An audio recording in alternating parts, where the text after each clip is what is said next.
사단의 왕국을 멸하실 십자가의 역설 세 번째, 영원한 생명을 주시는 십자가입니다. 특별히 꺾이지 않는 다리와 열린 옆구리를 통하여 영원한 생명을 주시는 십자가 말씀을 우리가 보게 될 것인데요.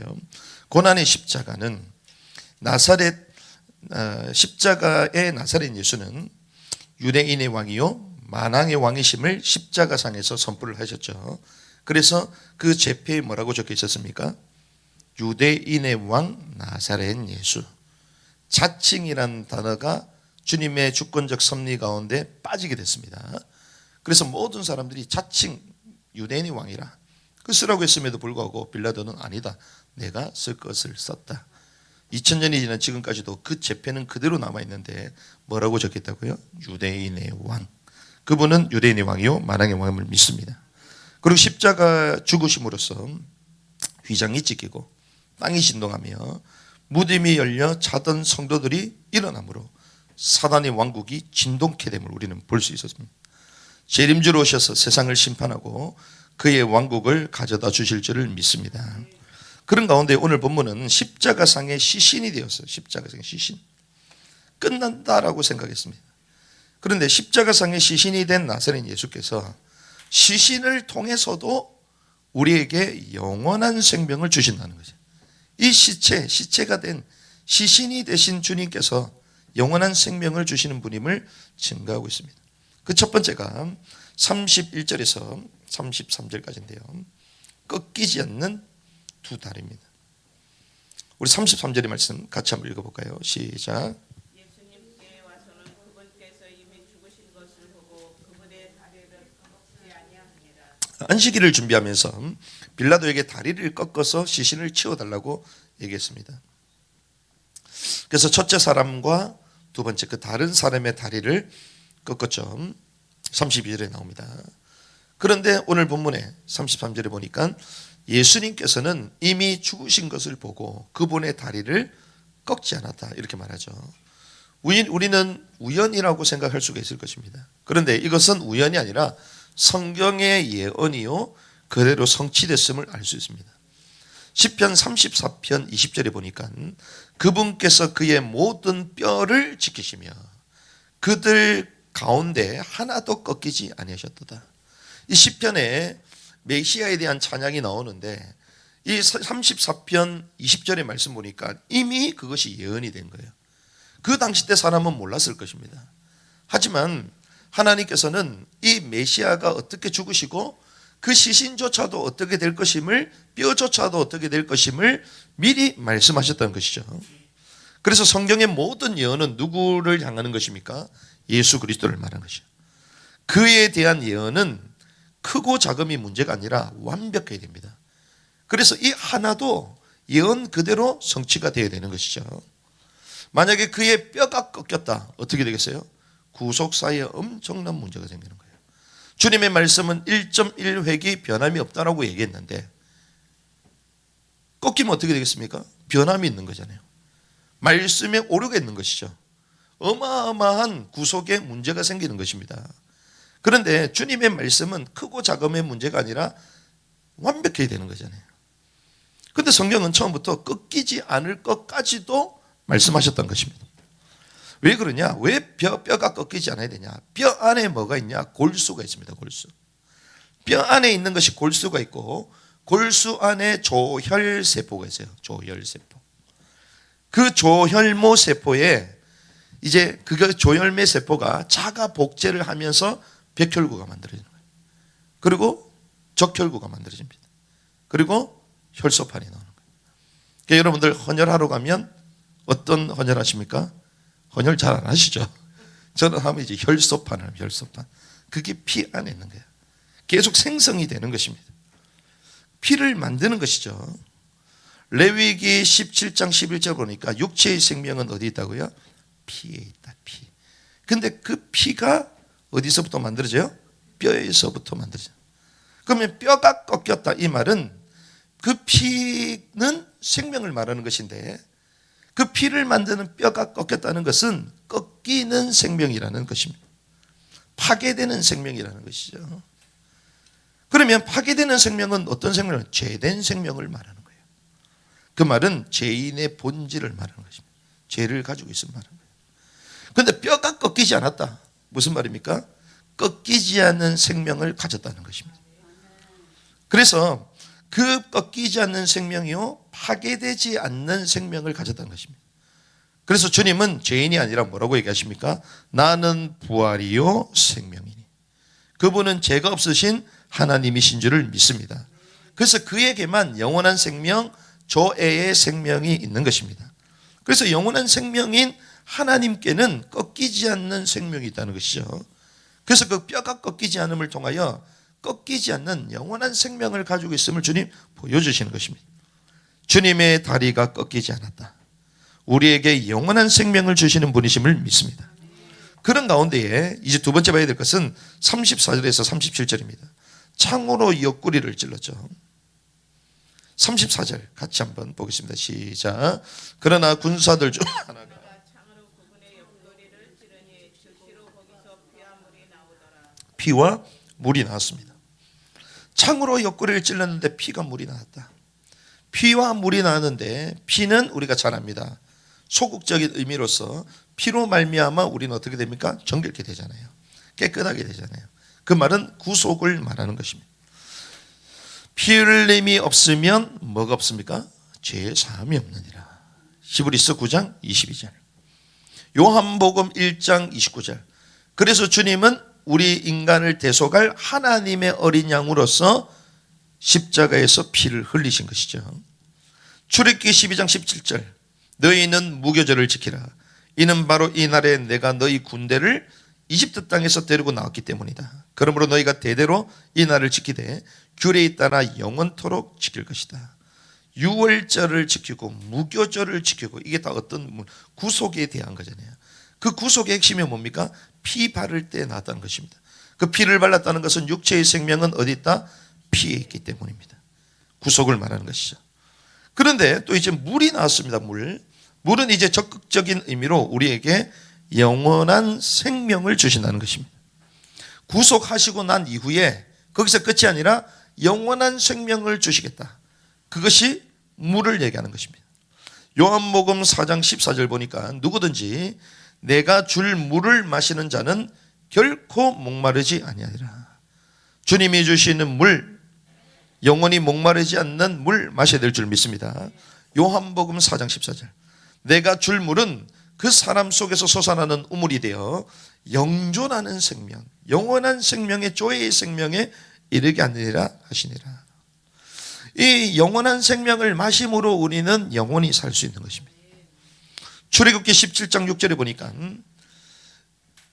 광야에서 목이 마를 때에 모세가 반석을 치잖아요.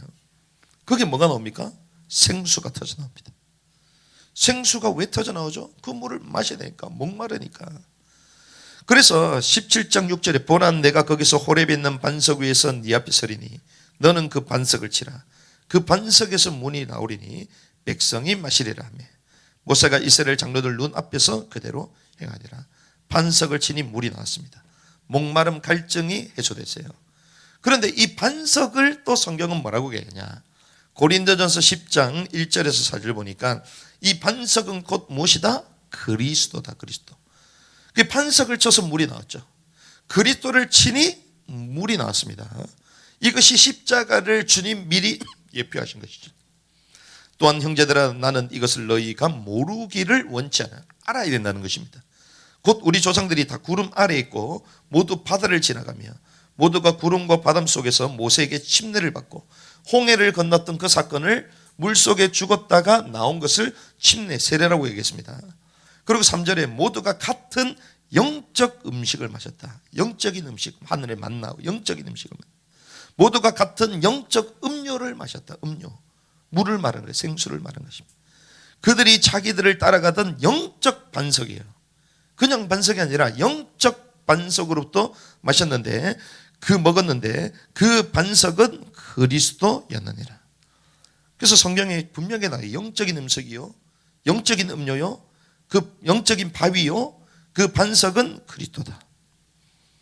고린도전서 10장 1절에서 4절 얘기합니다. 그런 가운데에 그 옆구리에 창으로 찔르니까 피와 물이 나왔죠. 옆구리를 뭐 했다? 찔렀다는 것입니다. 옆구리를 찔렀다는 것은 옆구리가 벌어졌다는 거잖아요. 옆구리가 벌어진 것입니다. 그런데 이 모든 것도 주님이 다 예언하신 거예요. 누가복음 24장 27절을 보니까 성경에 나오는 모든 것들이 누굴 얘기한다고요? 예수 그리스도 얘기하는 거예요.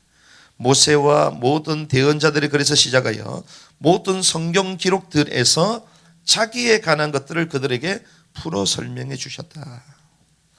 자, 로마서 5장 14절에 보니까 아담은 오실 자의 표상이라고 얘기합니다. 그럼 그 아담을 통하여 우리는 오실 자가 누굽니까? 예수 그리스도. 예수 그리스도에 대해서 알 수 있는 거죠.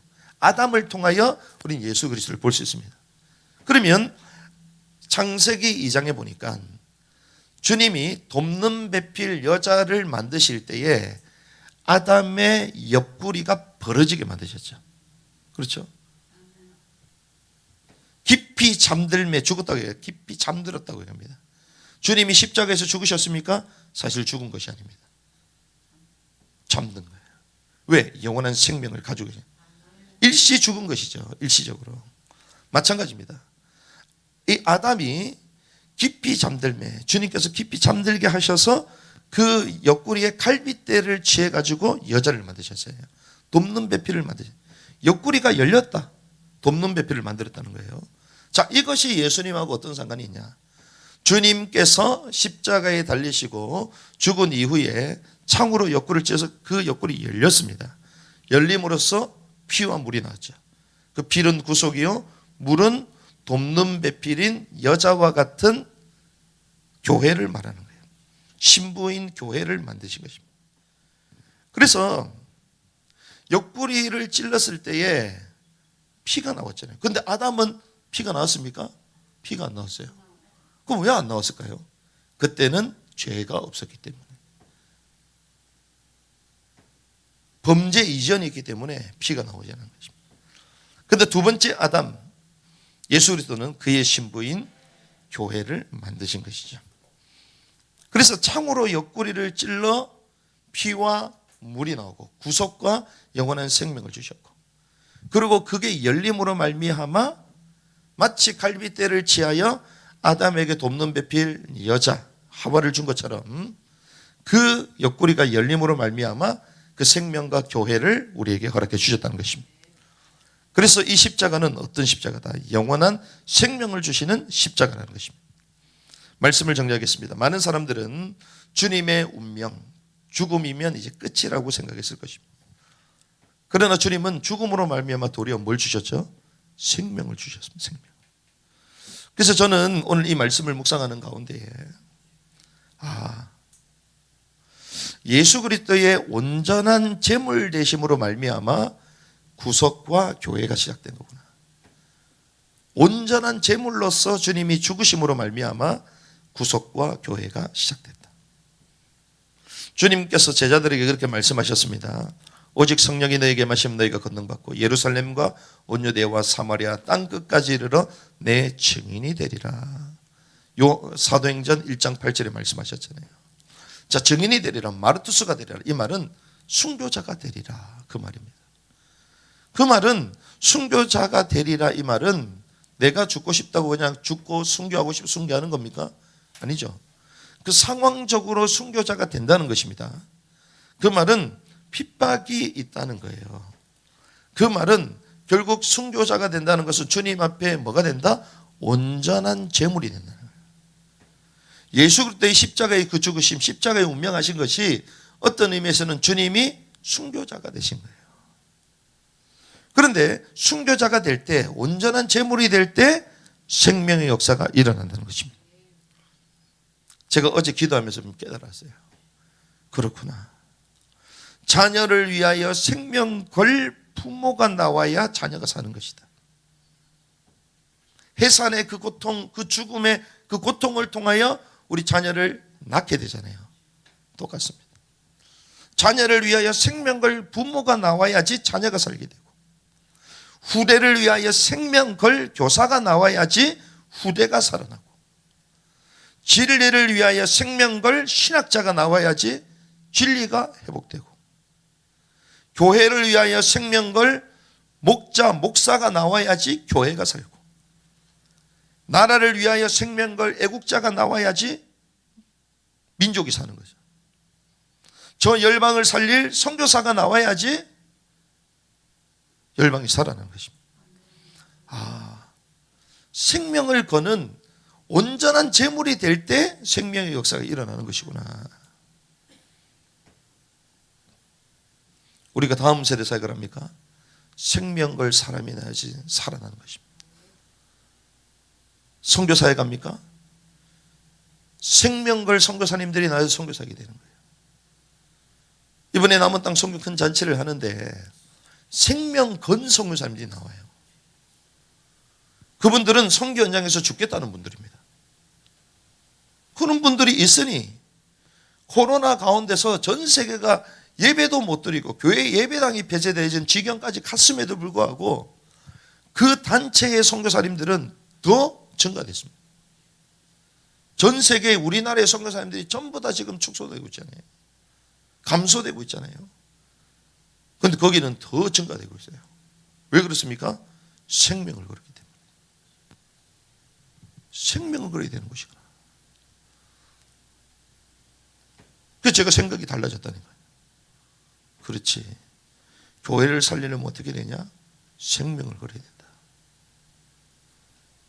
그냥 지금까지 왔던 좋은 시스템과 좋은 내용을 가지고 편안하게 목회하고 아니다. 생명을 걸지 않으면 교회는 살아날 수 없다. 후대를 살린다고요? 생명을 걸어야 돼요. 생명을 걸고 사선을 오가고 그런 가운데 후대가 살아나는 것입니다. 지역을 어떻게 살릴 수 있습니까? 생명 거는 전도자가 나와야지 지역을 살릴 수 있어요. 원리가 똑같습니다. 그래서 나의 생명을 조금 더 귀한 것으로 여기지 아니하고 주의 복음을 증거했던 바울을 통하여 이 복음의 말씀이 여기까지 온 거예요. 그렇구나. 예수 그리스도께서 주님 앞에 만족이 되는 온전한 예물이 되셨고 그 말씀을 따라 절대적으로 순종하셨고 그리고 예언하신 그대로 주님은 죽으셨잖아요. 온전한 예물과 생명 건 예수님의 그 십자가의 그 헌신으로 말미암아 우리에게 구속과 생명과 교회를 허락해 주셨다는 것입니다. 그래서 제가 그 생각을 했습니다. 그렇구나. 우리가 하나님께 만족이 되는 사역자가 되어야 된다. 하나님께 만족이 되고 생명 건 사역자가 되어야 된다. 주님께서 십자가를 지시고 주님께 온전한 제물이 되었고 생명 건 그 십자가의 헌신으로 말미암아 우리에게 생명과 교회가 나타났던 것처럼 주님은 지금도 7별을 붙잡고 7등대 사이를 지나고 계십니다. 완전한 대제사장으로서 우리와 함께 하신 줄 믿습니다. 그분이 우리를 지고 계시고 7금 잔대는 무엇입니까? 교회를 말하잖아요. 교회의 사이에 주님 계시는 거예요. 그분이 계시는데 우리가 교회를 위하여 생명 걸지 않을 이유가 없다는 거예요. 그거보다 가치 있는 게 없다는 것입니다. 사단의 왕국을 멸하실 십자가의 역사, 꺾이지 않는 다리와 열린 옆구리를 통하여 영원한 생명을 주시는 십자가. 하나님은 저와 함께 영원한 생명을 주신 줄을 믿습니다. 지금도 우리를 붙들고 인도하시는 하나님, 생명건 헌신으로 주님을 따라가는 자들이 되게 하여 주시옵소서. 그 복을 누리는 또한 오늘 하루가 되기를 주님으로 축복합니다.